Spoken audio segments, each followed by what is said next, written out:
everybody I talked to today couldn't get through the gate. They couldn't get on an evac plane, even if they had visas, even if they had all the right paperwork, even if they were U.S. citizens, But see, because I that's saw what the president of the United States say the exact opposite of what you just said. And so, what are you saying this. here?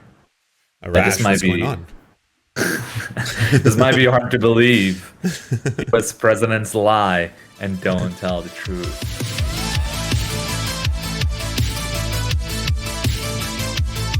Would you mind giving a quick introduction to yourself, and I'll use that as an opportunity to adjust your voice levels. My name is Arash Azizzada, and I am a community organizer. All right, welcome. Thank you so much for being here.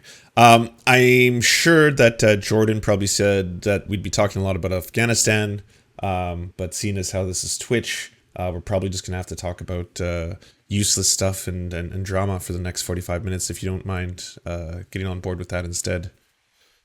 Yes, that sounds good. I was like, wait. Yeah, it's like, wait, I didn't prep for this. um, why don't you start at the very beginning? How did you first get involved with this topic? And I want to go through. I know this is incredibly difficult topic to go through the history of from beginning to end, but I did want to start a little bit maybe around let's say the Soviet invasion of the country, how that shaped and changed it, the involvement of the U.S., the formation of the Taliban in the first place, and then obviously the occupation that we've lived through for the past 20 years, and then the casualties and what we can do to help is kind of how I wanted to lay everything out. So I mean, Okay. if we could start at the very beginning, perhaps you could explain a little bit about your involvement within it, and then we could get into a little bit of the history.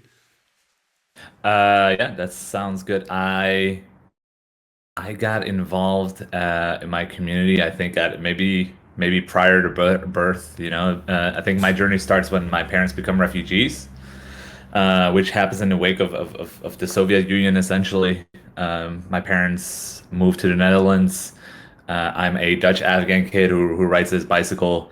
But in August of 2001, my family decides to have the great idea to move to the US. And so for me, 9/11 is like my second week in in in Oh uh, wow. in public school in America. And so I think the journey and the occupation, the invasion of Afghanistan, and like what that meant for me personally. But I think at a certain point throughout the year, in the past like 5 to 10 years, I said, like the calling from back home was so strong, and I became a community organizer and doing like leadership training for young Afghan Americans and mentorship and things like that. But Afghanistan kept calling me back home in a sense, and I got involved with advocacy for Afghan women groups. And I think there was a specific trigger in the past few years, which was the Trump administration decision to have kind of a backdoor, kind of like secret talks with the Taliban, back channel talks, where they essentially sold out the Afghan people, and that kind of jump started this process that we now see that the Biden administration is kind of continuing. So like now my advocacy work is through a campaign called Afghans for a Better Tomorrow, and it has a few other wonderful organizers there as well, including Bill Oscar Yar, Halima Wali, and Lida Azim, who I have to give full credit. This past week has been nothing short of insane, trying to do triage and advocacy and rapid response. And at the essence, this week we've trying to facilitate evacuations, which I don't know how to do. I still don't know how to do, but that's what we're working on this week. We'll obviously give you an opportunity to provide everybody with links and ways they can help near the end. But since you already mentioned it, where can people find that organization? Yeah, the organization is called Afghans for a Better Tomorrow. We're on Facebook. On Twitter, we're Afghans Tomorrow, at Afghans Tomorrow. On Instagram, we are Afghans for a Better Tomorrow. And if you are one of the very few people who would like to go to your browser on their phone or desktop, it's weareafghans.org. So that's where you can find us. We have a petition up. We have a congressional call script, and we can get more into why that's important. But those are like our immediate asks of folks that we are allying with, or anybody who wants to be useful in this moment. And that's what we're calling on folks to help us with in this week and probably next week as well. So, can you quickly explain a little bit for people who might be unfamiliar how Afghanistan became the country that it is today, starting perhaps maybe around the involvement of the Soviet Union in the country, and then the formation of the Taliban and the involvement of America in assisting and growing that organization? Yeah, I would say I think American history kind of starts in like the 50s and 60s. I think I have two like book recommendations also for folks who want to like read up. One of them is by Anand Gopal, who wrote a book about Afghanistan, and then there's another book um, by a Washington Post writer. That book is called Little America, and in Little America, the kind of history behind Afghanistan starts with like the 1950s and 60s, I think, and folks. The USAID starts specifically investing in this project that intentionally tries to modernize so-called Afghanistan and tries to put folks from different ethnic groups in a small village in this like totally unorganic way. You fast forward a little bit to the 70s, and the U.S. and the Soviet Union are engaged in this proxy war in Afghanistan.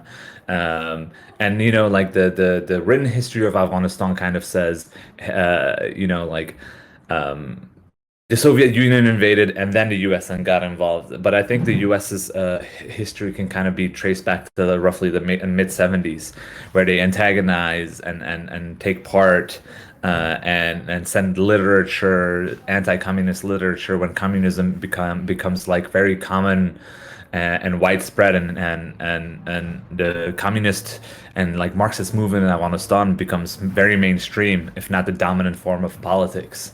What was And the then quality of life for the Afghani people under that era? I would say in the 70s, I mean, like the metropolitan cities where my father is from. My father's from Kabul. Like just I think like if we trace back my father's family, they're like relatively well off and privileged. But the quality of life in a lot of the different parts of Afghanistan was, I would describe it as simple, like folks lived, they had access, or they had some kind of access to very, very basic means. They did not, there's no sense of like luxury, especially in places like the countryside. But folks are able and live in some sort of like sense of stability, and there's no conflict, most importantly. So that's what kind of the 70s looked like. And then I think in 1979 is when in I think Christmas Day or December 24th of 1979 is when the invasion of the Soviet Union happens, which kind of leads us to the 80s, where the Soviets really took a scorched earth approach towards Afghanistan. Like the US's like invasion plan and differs widely from what the Soviets try to do. And in the Soviets in the 80s, I mean, they just try to there's just pillaging and trying to destroy entire villages, and it doesn't work. Like it just um, it continues to antagonize, and it motivates the Mujahideen, the resistance to continue fighting. And the Soviet Union stays for 10 years, but it's a quagmire. They're losing. They lose soldiers, partially due to the US's involvement. It's like mostly Stinger missiles, but funneling aid specifically through Pakistan, right? And I think that's an important thing we'll come back to eventually. Um, the Soviets just take loss after loss after loss, and it becomes politically. The Soviets are politically unable to commit to staying in Afghanistan and losing soldiers towards the end of the Cold War, and the fall of Berlin Wall comes closer, and Gorbachev is in power. And the Soviet-backed president is able to hold on for 3 years. So just because the parallels of history are actually very similar. Like what has happened in Afghanistan today is similar to what happened in 89. Like today, the parallel for what happened in 2021 is 89 to 92. But the Soviet-backed government was actually more forceful, was able to hold out against these Mujahideen fighters. And in 92, the Soviet-backed government falls, also partially because Soviet Union doesn't exist anymore, it disintegrates, and it stops and it stops sending a bunch of money to the political leaders in Afghanistan. And so what we see between 92 and 94 is just like a variety of different warlords and militia leaders fighting and specifically just pummeling, unfortunately, Afghanistan with rockets, but specifically Kabul. And they destroyed a Kabul, which was mostly goes unscathed throughout the 80s during the Soviet invasion. This is an opportunity for the Taliban to kind of come in. And like I would say what happens also in 89 to like 94 when the Taliban starts to take power is just the US pretends Afghanistan doesn't exist. And there's just like policy of ignoring and abandoning Afghanistan and not sending any aid, as well as pretending that the Taliban is not in power. It kind of deals with it in this like, oh, we'll worry about that later attitude. And so what happens in 90 between 94 and 96 is the Taliban says, hey, I know folks are tired of conflict and corruption and things like that. And it's very similar to what's happening now. Um, and so the Taliban is able to control much of the country, probably not the north, but they take over Kabul and other major cities in 96. They almost get into war with Iran. And then we get to 9/11 and kind of like the modern day, We're on terror. yeah, the war on terror. And I think on September 9th of 2001 is when the new chapter for Afghan people start in Afghanistan. I think for Americans that's September 11th and then October because we start attacking Afghanistan and Al Qaeda and the Taliban. Hmm. But for Afghans, it's actually September 9th. The Taliban and Al Qaeda team up and they assassinate this, probably their biggest opponent, this resistance leader called Ahmad Shah Massoud. They send a fake Al Jazeera crew. It's a suicide bomber. So the 9/11 attacks are actually preceded. It starts in Afghanistan with an attack on this resistance leader. He dies. That's September 9th of 2001. Then September 11th happens here in the US. And I think the rest of the history, I think is relatively familiar to folks, but also, we're the past Well, 20 years. 20 yeah, years of is a course. long. And I wanted to ask your perspective because there's the Western perspective that we all got. I was young. I was like a teenager being raised in this idea that those responsible for 9/11 are in Afghanistan. At least Osama bin Laden's there, right? We're not going to talk about how some of the hijackers were. Well, actually, the majority of the hijackers were Saudi Arabian or anything like that. But we need to get into Afghanistan because we need to keep the world safe. And there are the bad guys are over there. So let's start. That versus what were actually the motivations. I've heard a lot of different accusations thrown around, everything from trying to secure mineral mining sites to wanting to use that as a geostrategic location for the United States to launch other endeavors in the Middle East. Where do you think the truth lies in terms of what their involvement was and why they continued to occupy the country for so long? I think I think the resources one is one that like makes sense to folks because I think it's not wrong, but I also don't think it's right. I think there's like 12 different reasons as to why the occupation happened, and I think, folks now are talking about the 20-year end of 20-year occupation. Well, okay, like I'm talking about 45 years of U.S. policy, of foreign Hmm. policy towards Afghanistan. Like I am 33 years old. I live in Los Angeles now.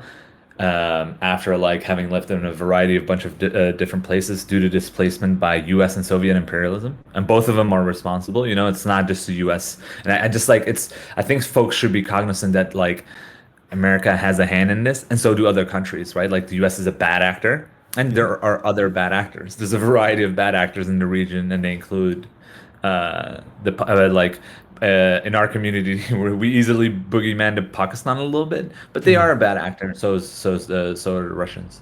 Hmm. Um, but so what, like, why so long, and why did the U.S. and what is their real reason? Because it's not women's right? Like they're not invested in democracy. They frankly don't care about the well-being of Afghans, right? I Hmm. think we've established that when folks are Hmm. raining down from the sky. Hmm. To me, it's exploitation, and exploitation can be of resources, and that can be one explanation, but that's not the biggest one, Like, to me, it's been about 9/11 being this kind of like emotional response to things rather than like let's prosecute the people that did this, like, Hmm. let's go after the like seven people who organized this, Hmm. which ends up killing 100,000 Afghans or more. You know, like Yeah. Brown University did a study, and they had like their number was like a one between 140 and 170, and that's their conservative estimate. Not to And mention what happened so, afterwards with Iraq, right? And then you've got 500,000 to 750,000 civilians murdered in the yeah, pursuit correct. towards And we're talking terror. Yeah. about one element of of the war on terror that has impacted Afghans. Yeah. And One so, one theater, if I, you will. that's just one theater, and like, Yeah. oh, 2 countries away is like, oh, they're doing the same thing. And I think like exploitation is like, yes, right? Like, that's one of the answers. But in the end, I think it was about projection of power to Iran, to Iraq, to China, to Soviet Union.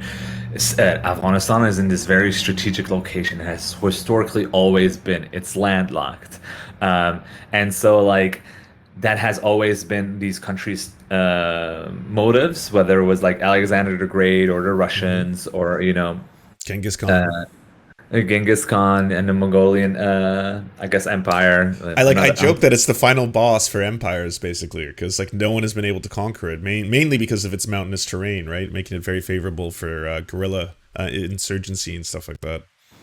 yeah, exactly. And there was this article and this reporter wrote. I forgot her name. I think she's with Time Magazine now, but she was with the Washington Post in 2001. And this like it was on like page A27 of the Washington Post in October of 2001. And she talks to all these old Soviet commanders who served in Afghanistan. And like to summarize the article, basically they're like, oh, like PTSD from those 10 years. Like they're gonna lose, they're gonna get killed. Like no matter what they do, they're not gonna accomplish their like objectives. They're gonna absolutely totally fail. Nobody paid attention to that article. Like it was placed so deeply. It's like the short article, nobody even cared. And all those like Soviet commanders were right. They're like, you can't impose your military will. And like people kind of like to call Afghans do this, but other folks do it as well. Like I hope folks don't use the term empire, the graveyard of empires, because that's not what it is. You know, Hmm. like it's just mountainous terrain. Hmm. It's ethnically extremely diverse. I think like the invasions is strategically located. The invasions that always force Afghans to like band together. Hmm. And it's like a convenient um, thing that brings us often together. But like in the end, like Afghanistan is just a graveyard of Afghans. Like a Yeah. lot of Afghans have died, and that's sad. It's that like graveyard of dreams and aspirations and goals, and like people just died way before they were supposed to. And that's kind of like the complicated and sad history of Afghanistan and military conquest. Wow, that's really harrowing way of putting it. I wanted to also ask about okay, so I'm going to bring up one little sidebar just because you are speaking specifically about the Soviet involvement. I have started to see parts of the internet suggest that prior to the takeover by the Taliban the first time, that things like the conditions of for women, for example, were a lot better in the Soviet occupied Afghanistan. Trying to paint this picture as if like the USSR was kind of benevolent in their treatment of the country, and then the United States wanted to, obviously because they were in the height of the Cold War, wanted to destabilize things, so they then armed and brought in, or basically uplifted parts of the Taliban, which created destabilization within the country, and then eventually the USSR left. Is there any truth to the conditions being better off or in that period, or is that just kind of a online leftist fantasy thing? I think it's partially true, and I'll tell folks why it's incorrect. Right? Like then that's not a talking point people should parrot. History of You mean Afghanistan nuance? specifically. Nuance. You're gonna show us some nuance. Yeah, that's one of my things, and like we also find ourselves in a moment where like there's no nuance, right? Like Hmm. fuck the occupation and like imperialism shouldn't exist, and the U.S. The bad actor. Like there's also Hmm. a no nuance. We're in place of like non-nuance and just like having an emotionally strong reaction to this is where we should be. But when you're talking specifically about Afghanistan's past, like that what you mentioned about women having more rights and being able to wear skirts, it's because of forced ideas of what modernization and like liberalism and that flavor of like Marxism and like communism was in Afghanistan. And it's not like an indictment of communism or the idea of socialism or Marxism, whatever people subscribe to. Hmm. This is specifically talking about what happened in the 70s. They allowed women to do that, but only in Kabul. You know, like Okay. so there's this entire country in the rest of there's this entire country, and the rural countryside doesn't look like that. And this is why I brought up also that specific project of the USAID where they try to do forced like modernization. Afghanistan's like recent history is about being forced to do things, right? The Trump administration forced the Afghan government to take part in this like Doha Accord. The Biden administration forced this current government's hand and it gave him no part in this like withdrawal deal. It forced the Afghan government to release 5,000 Taliban prisoners, if not more.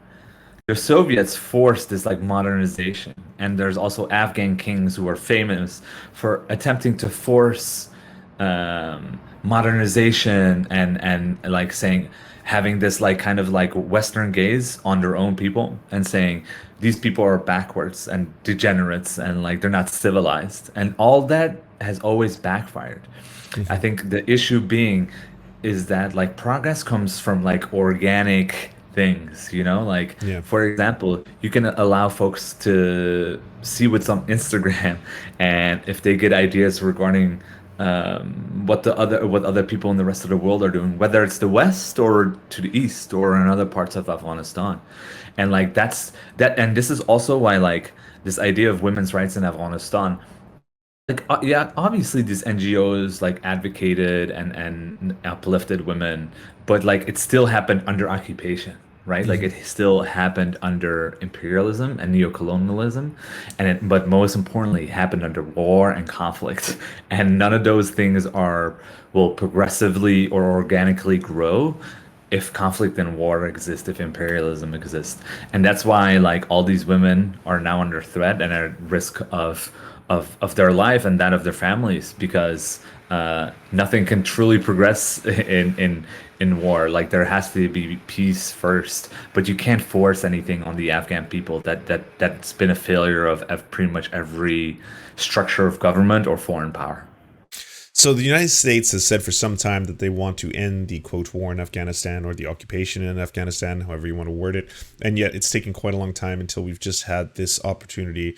Well, I would say what occurred recently, which is just a hard line. We are now withdrawing. What is your opinion on why it's A, taken so long, and B, what made this different from previous attempts, I guess? I think because like the major networks gave Afghanistan like the 30-minute 6:30 and 7 o'clock like top news shows. They covered Afghanistan for like 5 minutes every year. Like quite like the total I think for like past 5 years on like ABC is like 16 minutes or something. It's like because nobody cared, right? Like the media ecosystem didn't care, the political ecosystem didn't care. Um, and like also like we can also look inward of ourselves on the left. Like the left didn't care, you know, like Hmm. it's really good. And like sometimes like it's good when it stands up for certain things and it talks about the blockade in Cuba, and I want that to end too, but it didn't talk about Afghanistan in like a constructive way, you know. Hmm. I've only started to be invited and involved in things the past 2 years, you know, because there was also no like anti-war movement for me to take part in. It's just like the structure and the way it existed during Vietnam, it doesn't exist right now. Hmm. And so like it's a failure on everybody's part. But specifically, if you want to look at it politically, Biden is eating the cost of a withdrawal. Because like let's be honest, at the end of the day, a withdrawal was gonna fuck people. Or and I'm sorry, I keep cursing, but it was gonna like Oh, you can no, no, this is, you can swear. This is not. okay, good, I'm not one of the people who puts the child filters up on my stream so I can okay, get more cool, ad revenue. I don't give a fuck. Like fuckity fuck fuck fitty fuck fuck fuck. Just go nuts. okay, perfect. But yeah. Anyways, yeah. So Biden was paying the cost, and I assume you mean both politically and now in the lives lost as well, right? Yeah, I mean, like he's on the DC end of things, which is like we shouldn't look at it that way, but like he's like, okay, like let's do it. Like I won't pass this on Hmm. in the way other administrations have, you know, Have. like Yeah, for example, the Trump administration should have had some kind of political settlement, not in the way they did it, but like diplomacy and political settlements is the way. War obviously is not the answer to Afghanistan's problems. It's been a failure. That's been a failure for the past 42 years specifically. Hmm. And so the or the Obama administration had the same chance. They also had a chance to sit down with the government and figure out, um, because now like the Taliban took power, right? But like Yeah. now they have all the leverage. They can just go out there, kill all their political opponents, and call it a day. That's the worst case scenario, right?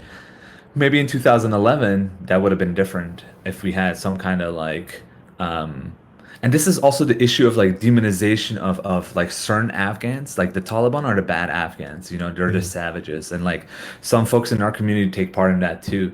And it's just this like white supremacist like way of thinking, like the Taliban are just like so evil but like more importantly they're just savage, illiterate and brown. And it's like they were so strategic and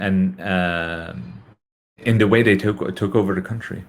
But so the Obama administration had a chance, and so did the Bush I administration. suppose my It question had a there would be, what would be the more responsible way of doing it then, right? Because we have heard all this, like by doing what he's done, he's effectively allowed the Taliban to take over the country, and now this is going to be very, very bad for a lot of the populace because of the way they're going to govern. Whereas other people have been like, well, yes, multiple presidents have tried to do this, and yet they haven't really ever set up what is known as the responsible exit. But what is the responsible exit after the U.S. imperial occupation of any country? Like, where should they have been building infrastructure? Should they have propped up a de facto government and then tried to train their army? Like, there's so many problems that can arise from all of those. Yeah, I think that's a tough question because the withdrawal is executed badly as the occupation, right? Like this is, and then the reason why like the withdrawal is being highlighted right now, and like the focus is in Kabul, and like all my friends and the people I know live in Kabul, right? And it's a very Kabul-centric like way of looking at things, and the way the U.S. folks look at like DC or New York, right? Like if there was like a rebellion in like Oregon, would people care as much if if it was happening in New York, right? Like look at Hmm. the amount of attention it gets. The war has been raging in the rural countryside and affecting certain people who are voiceless and don't have a connection to the outside world in the way that like folks in Kabul do, where folks are more educated, where they're more well connected, where there's more power, where there's more electricity, where the Wi-Fi is stronger and better. And so the withdrawal is just a continuation of how awful the occupation was, right? Like I think there's like this disconnect even amongst folks in our own community where they're like, "This was so bad," and I'm like, people have been targeted by drone strikes and over the horizon like capabilities in the past few weeks, as well as the CIA runs like abusive militias who are not beholden, who weren't beholden to the U.S. Or Afghan government. And Or so the harm. contractors, right? Like, I love how the term is contractors, but we mean mercs. We mean, military mercenaries or stuff like that when they're hired. Yeah, and I mean, if you go to Kabul, it's like I went to Kabul and then towards the end of 2019. It's like it's a merc's dream. It's just Hmm. like there's an AK-47 in every door. There's like blast walls and blast like doors at supermarkets. Like that's what Kabul looks like. Um, and like yeah, and like we earlier we talked about exploitation. It's like exploitation and profiteering. Like and like I can be honest about this. There's like Afghan elites whose interest it was to continue making money. As long as the war kept going, they continue to get like NGO money and aid money, and like you either get those directly and you enrich yourself, or you skim off the top, whatever your way is of taking and taking that money that's meant for regular Afghan people. But the U.S. aligned themselves with those folks. The Oh, of U.S. aligned course. Yeah. themselves with these like Afghan elites, corrupt militiamen and warlords who are abusive, and this is the end result of that. Like, but So and I don't want to steel man your position, but what I'm kind of understanding from your perspective is that there couldn't have really been a responsible withdrawal in the way that I'm describing it.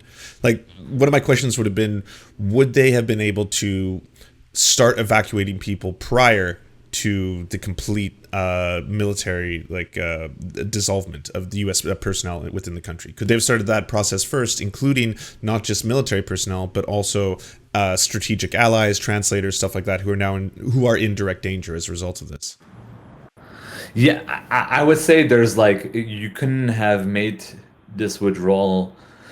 Politically, the occupation just like every second it lasted longer, it just gave the Taliban more fuel and motivation and recruiting mechanisms, and the longer you kept like bombing innocent people, the more motivation you give people to continue to fight you.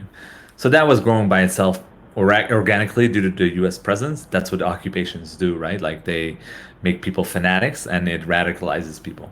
Hmm. In terms of the withdrawal specifically, I mean, this campaign only started in May, what is it, August? Yeah. And some of the advocacy points we made, push for a ceasefire, push for a political settlement, continue to send aid money because the Afghan people rely on that. We need to avert a humanitarian disaster. And our strongest point, it was point number two, but one of our strongest points was the US and the EU should open its doors to Afghan refugees.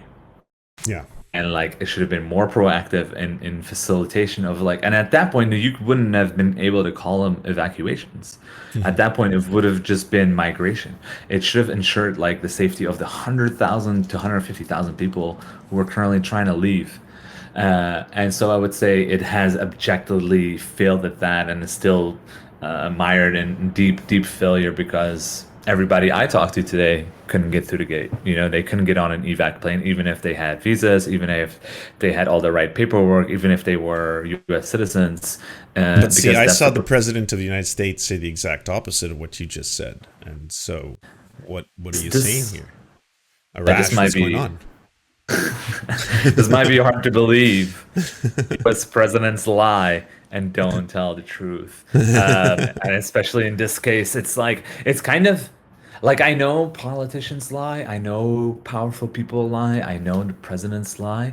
It's kind of amazing to like spend like getting up at 4 in the morning talking to people back home because they're 9.5 hours ahead. To hear them be desperate and ask me to like utilize every single connection I've made ever in my life, to email every person I've ever met, to call and beg for help for any useful DC person that I've come across, and then for the president to get on TV and say that's not happening, and I'm like, wow, that's if I felt in that moment that felt so like I don't know, man. I was like, I talked to like 42 people who said the opposite. I talked to 8 people who were getting beat up by a Taliban Wow. member because they were trying to leave. Like folks who were sending me videos of gunfire and one person that we know in our community got shot trying to get on an evac flight. So like it's just that's the underground current like situation. That's your like directly sourced update that the president is obviously also getting but lying about. Yeah, that's horrifying. So, I mean, at this point, what can be done in terms of trying to help people who are on the ground? And also, I want to ask, do you think the UN's involvement in any of this has been purposeful or pointless? Yeah, the United Nations has like not served the purpose that it was founded upon, that it was founded on in 1945. And actually, like a U.S. citizen, like I assume a lot of folks that are watching are as well. But like, this is everyone's fault, like it's the Soviet Union's fault back in the day. But Russia has not been like useful. Pakistan is like guilty, but NATO like allies too. it's like the NATO allies, right? Like these Western countries, the European Union, like sounding off for Canada right over here. and the North America, right? Like Venezuela and Mexico weren't involved in Afghan policy. They're not part of NATO. They're not sending coalition forces. They're the ones who were like hosting women at their embassies. All these like amazing and brave, just like most courageous people you'll ever meet in your life, right? And these includes women who aren't trying to leave. They're like, you know what? The Taliban, like I'm gonna stay and fight. That is a bold and courageous thing to do. Yeah, absolutely. Like all these people are trying to leave. Guess what, man? 39 million people are not trying to leave. Like they don't have the ability. They don't have my phone number. They don't have anybody's connection. You know, like they have no way out, and people are going to stay behind and fight. But the U.S. embassy and the Canadian embassy and the EU embassies, that's who hosted these women, and they have turned their back also. Like the international community and the EU and the UN, these aid organizations, everyone turned their back on Afghans, on queer Afghans, on women Afghan leaders, the fucking robotics team that they left behind, um, ethnic and religious minorities who are being targeted. Like they left all these like vulnerable folks behind, and they're all responsible. So how can we help? How can we stop turning our backs? Um, I think that might have been your yeah. What might have been your original question? I think we need to help at on like an advocacy. Like obviously, I think this is a thing that's currently in the news. We hope it stays there because it brings attention to our plight and our cause. But we find ourselves in a moment of crisis. We have a move on petition that's at 100,000 that we aim to deliver to the president. And Uncle Joe is not who I want to try to spend my time trying to convince of what is good, but that's the person in charge of this right now. And so that's one useful thing. We have a congressional script on our socials that we're updating every day, and it kind of like it changes based on the needs of folks on the ground today. Um, and so I would say continue to uplift Afghan voices. I would say if you want to make a donation to Doctors Without Borders in Afghanistan, it's MSF. It's the French version. They continue to be operational at this moment. Some other aid organizations as well, but that's the one. Other ones are kind of trying to figure out how to move forward. So if you have money and you want to be useful, and so I would say to continue to like care about this past today and tomorrow, Mm-hmm. or like if you stop posting about it on Tuesday, or talking about it, like continue to like mention it and to send a petition around and to repost our stuff from our socials. Free Afghanistan. We kind of are in a crisis moment. This is the biggest crisis moment of my 33 years of existence. It's probably the second or third or fourth for a lot of other Afghans. We kind of need all hands on deck. We need as many friends, collaborators, and allies as we can today. So my plea to folks is please, please, please help us out. Continue to elevate us. We're protesting at Schumer's apartment in New York on Saturday. We'll be at the federal building here in LA. We'll have actions in the Bay Area and DC as well.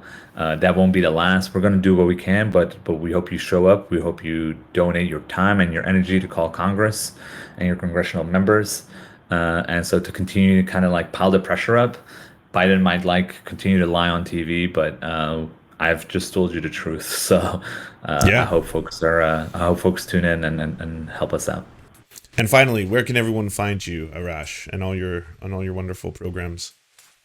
You can follow me at 87 Films on Twitter, but our campaign handles, the more important ones, are Twitter. Our Twitter ad is Afghans Tomorrow. Instagram, we are at Afghans for a Better Tomorrow, and our website is weareafghans.org. We're on Facebook too. If you just look for Afghans for a Better Tomorrow, you'll find us there. But that's where you can find us, and we ask you that you uplift all our demands and messages and our petition as well. Thank you so much. Honestly, this was like one of the most informative discussions I've had on this topic, so I really appreciate it. Yeah, thanks for having me on, and thanks for giving me a platform and an audience in a really important moment. So thank you. And we'll put it up on YouTube too. I just hopefully our worker co-op can remember all the links, but we'll try to get everything up on there. And I just retweeted the petition too. So everyone, if you're watching, go to my Twitter or Arash's Twitter, find the petition he's talking about, go sign it, retweet it, send it out there. It deserves more eyeballs. And cheers to you, Arash. Have a great day. All right, thank you so much. Thanks for having me on, man. Have a good one. Bye. Oh man, that was interesting. I really liked his perspective, especially because it wasn't just simply like everything is chaos. It's what do we do?